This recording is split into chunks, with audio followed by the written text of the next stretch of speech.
Hello दोस्त, मैं Lalan Kumar success journey 2 में आप लोग को स्वागत है। आज आप लोग के सामने क्लास 9 का मैथ केसी सिन्हा का आप लोग को एक्सरसाइज 1.1 का सॉल्यूशन करेंगे।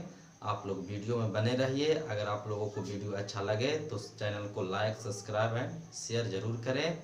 तो ध्यान दीजिएगा, क्लास 9 का ये मैथ है। तो ये स्क्रीन पर सबसे पहला क्वेश्चन नजर आ रहा है कि नीचे दिए गए कथन सत्य है या असत्य, कारण के साथ उत्तर दें। ये आप लोग को 5 क्वेश्चन है, ठीक है। तो पहला क्वेश्चन कहता है कि प्रत्येक पूर्ण संख्या एक प्राकृतिक संख्या होती है। ये सत्य और असत्य करना है। तो पूर्ण संख्या, तो हम लोग जानते हैं कि पूर्ण संख्या का जो आरंभ होता है वो 0 से आरंभ करके अनंत तक जाता है, इनफाइनाइट तक जाता है। और प्राकृतिक संख्या का प्रारंभ होता है 1 से होता है, इसलिए दोनों डिफरेंट हो जाता है। तो ये आपका असत्य हो जाएगा, क्योंकि ये 0 से प्रारंभ करता है और ये 1 से प्रारंभ करता है, इसलिए दोनों में कॉमन मतलब कि टैली नहीं कर रहा, इसलिए क्या हो जाएगा, ये पहला का असत्य हो जाएगा। पहला का आंसर आप लोग के सामने असत्य हो जाएगा। चलिए हम आप लोग को सामने दूसरा दिखाते हैं। कहता है कि प्रत्येक पूर्णांक एक परमेय संख्या हो सकती है। प्रत्येक पूर्णांक एक परमेय संख्या हो सकती है। तो पूर्णांक का मतलब होता है पूरा अंक, पूर्ण रूप से अंक होना चाहिए। जैसे एक सपोजिटेड एक अंक लेते हैं 4, तो ये कहता है कि एक परमेय संख्या हो सकती है या नहीं। तो हम लोग जानते हैं कि परमेय संख्या किसे कहते हैं, जो p/q के रूप में हो। तो एक पूर्णांक 4 एक पूर्णांक है, तो नीचे 1 छुपा हुआ रहता है, तो एक p/q के रूप में हो सकता है, इसलिए क्या हो जाएगा बच्चों, सत्य हो जाएगा। दूसरा क्या हो जाएगा, सत्य हो जाएगा। तीसरा क्या हम लोग देखेंगे, कहता है कि प्रत्येक परमेय संख्या एक पूर्णांक होती है। तो किसी भी एक सपोजिटेड को एक परमेय संख्या हम लोग ले लेते हैं एग्जाम्पल के रूप में। तो हम ले लेते हैं 5/3, एक परमेय संख्या क्योंकि p/q के रूप में है। तो एक पूर्णांक होती है या नहीं, ये पूछ रहा है सत्य है या असत्य। तो पूर्णांक होने के लिए बटा नहीं होना चाहिए, पूर्ण होना चाहिए। तो 5/3 में 5 को 3 भाग में बांट रहा है, इसलिए ये क्या हो जाएगा बच्चों, सत्य नहीं होगा, असत्य हो जाएगा।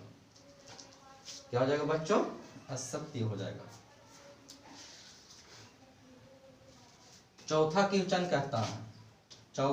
कहता है कि यदि कोई परमेय संख्या p/q पूर्णांक है तो q बराबर ±1 हो सकता है या नहीं। ये सत्य है कि असत्य है। तो इसको भी एक मैं एग्जांपल के रूप में दिखाता हूँ।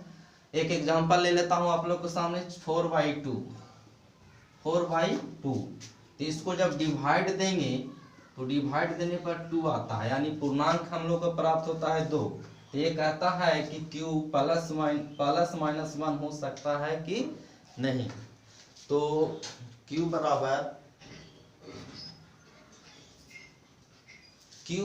±2 नहीं हो सकता है, क्योंकि ये डिवाइड देने पर 2 आया, इसलिए क्या हो जाएगा, ये असत्य हो जाएगा।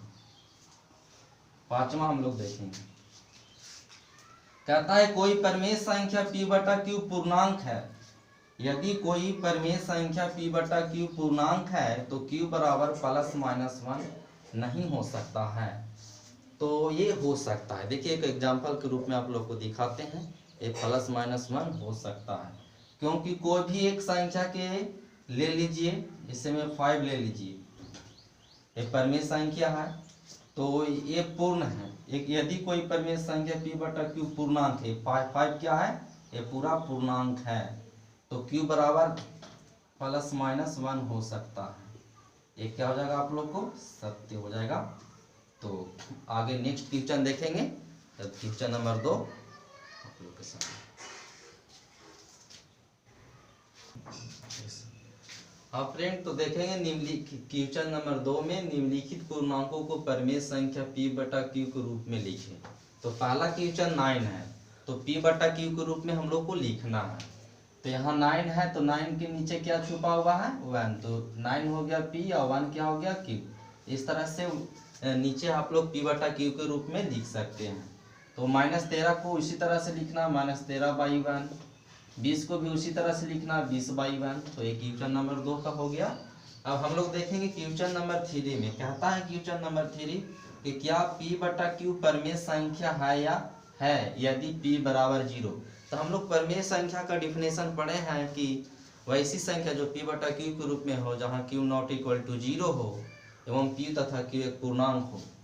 तो p बराबर 0 होगा तो परमेय संख्या होगा, यदि p का मान 0 होगा तो परमेय संख्या होगा, यदि q का मान 0 होगा तो परमेय संख्या नहीं हो सकता है। तो यहाँ पर दिया हुआ कि p बराबर 0, तो ये परमेय संख्या क्या होगा। तो यहाँ से क्या लिख देना आंसर में, हाँ पहला क्या हो जाएगा हाँ।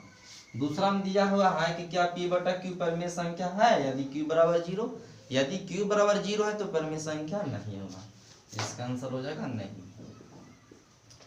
अब हम लोग देखेंगे क्वेश्चन नंबर 4। कहता है कि 7/16 को दशमलव में बदलने पर दशमलव प्रसार क्या होगा। तो सबसे पहले हम लोग इसको डिवाइड देंगे।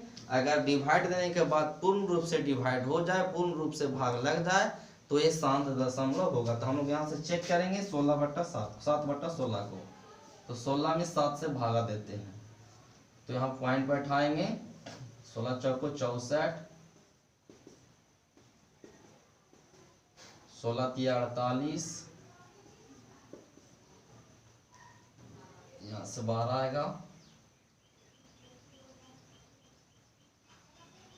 16 7 72 से 16 85। देखिए पूर्ण रूप से डिवाइड हो गया। अगर भाग देने पर पूर्ण रूप से कट जाए, पूर्ण रूप से भाग लग जाए तो 7 दशमलव होगा। इसका आंसर क्या हो जाएगा बच्चों, 7 दशमलव। इसी तरह से 4 का 2 और 3 है, उसको आप लोग डिवाइड देके चेक करके कमेंट बॉक्स में बताइएगा कि शांत आया कि अशांत। अब हम लोग देखेंगे 4 का 4। कहता यदि परमेय संख्या p/q के हर का रूट गुणनखंड 2 और 5 हो तो p/q का दशमलव प्रसार किस रूप में होगा। यदि यहाँ से आप लोग ध्यान दीजिएगा कि जब भी आप किसी का गुणनखंड करिए, मान लिया जाए सपोज डेट किसी का गुणनखंड कर रहे हैं 100 का, इसका गुणनखंड करने पर आता है आप लोग को 50, 25, 5 25 25।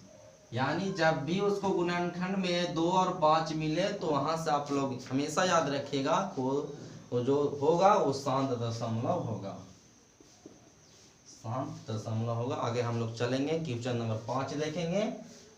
तब तक आप लोग यहाँ से वीडियो को पॉज करके आराम से आप लोग उतार सकते हैं।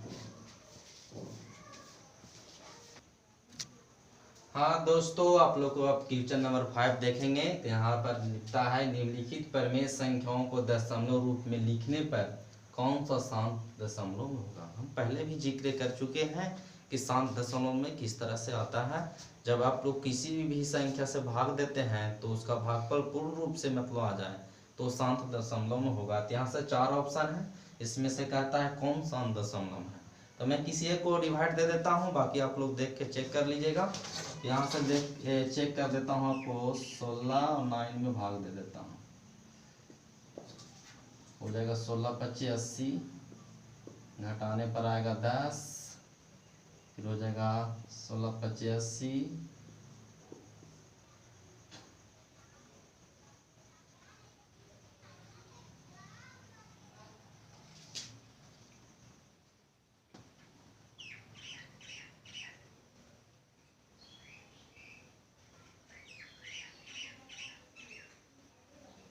पहुंच करो।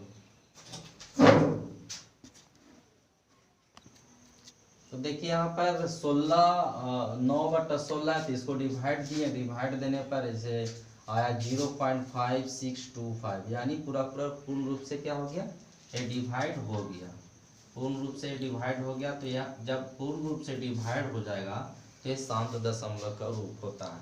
यहाँ से आप लोग ध्यान देने की बात है कि 7 दशमलव का दूसरा नाम है अवसानी।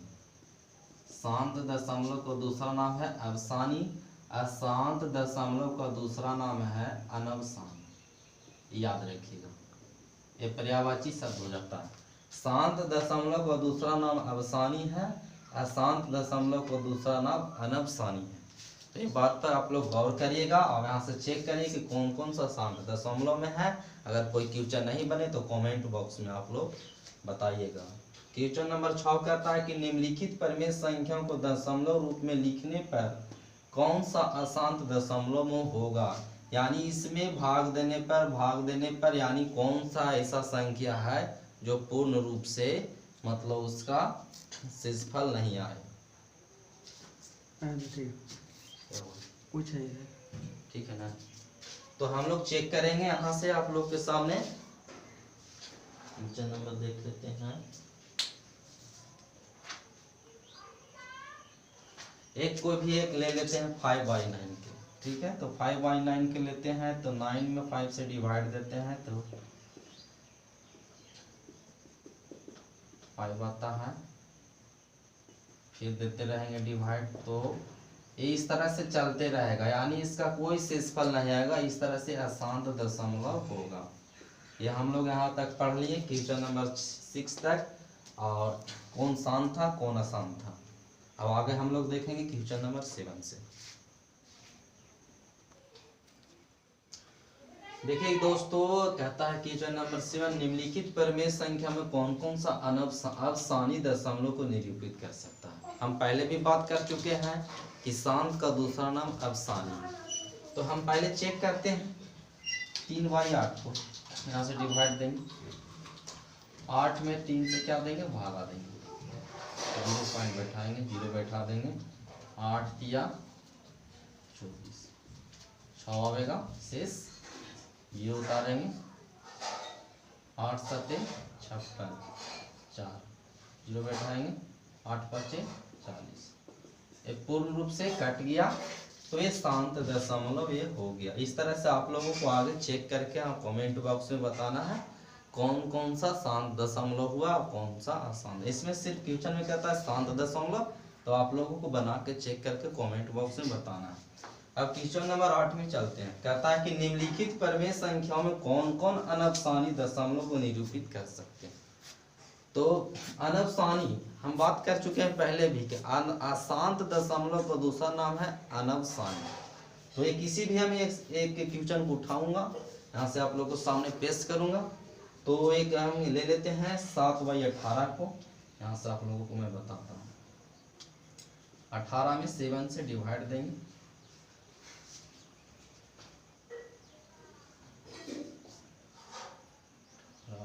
तिया 14, शेषफल आएगा 16, एक 0 बैठाएंगे,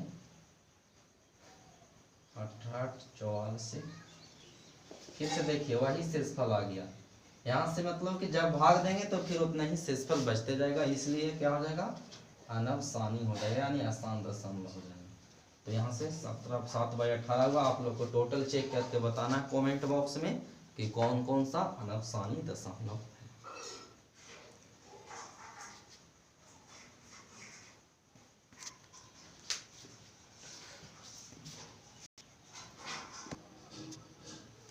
चलिए अब आगे फ्रेंड देखेंगे क्वेश्चन नंबर 9 निम्नलिखित भिन्नों को दशमलव में लिखिए और बताइए कि प्रत्येक का दशमलव प्रसार किस प्रकार का है।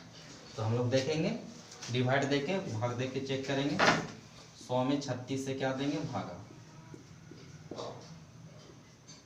3 बार में लगेगा 300, 60 आ जाएगा शेषफल, 0 एक बैठाएंगे, 6 बार में कट जाएगा।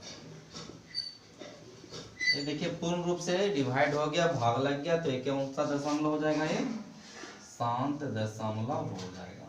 कौन दशमलव होगा, शांत दशमलव। एक एग्जांपल और बताते हैं।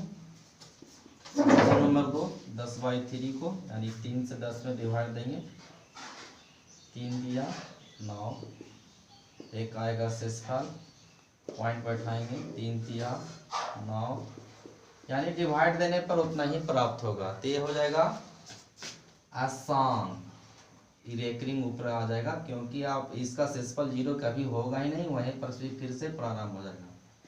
इसका हो जाएगा आसान पुनरावृत्ति। आगे आप लोग जो है एग्जाम्पल 3, 4, 5, 6 आप लोग बना के कमेंट बॉक्स में बताइएगा कि क्या आया है। हम क्वेश्चन नंबर 10 को देखेंगे। कहता है कि निम्नलिखित परिमेय संख्याओं को दशमलव रूप में लिखें, यानी डिवाइड दे के यानी भागा दे को बताइए कि दशमलव रूप इसका क्या है। तो मैं पहला के बताता हूँ। 5/16 को 16 में 5 से डिवाइड देंगे।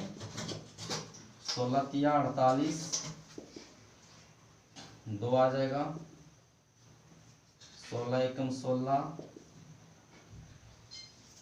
4 आएगा। 16 दूनी 32, 8 आ जाएगा। 16 पच्चे 80, 5 बार, यानी इसका दशमलव प्रसार आ गया 0.3125।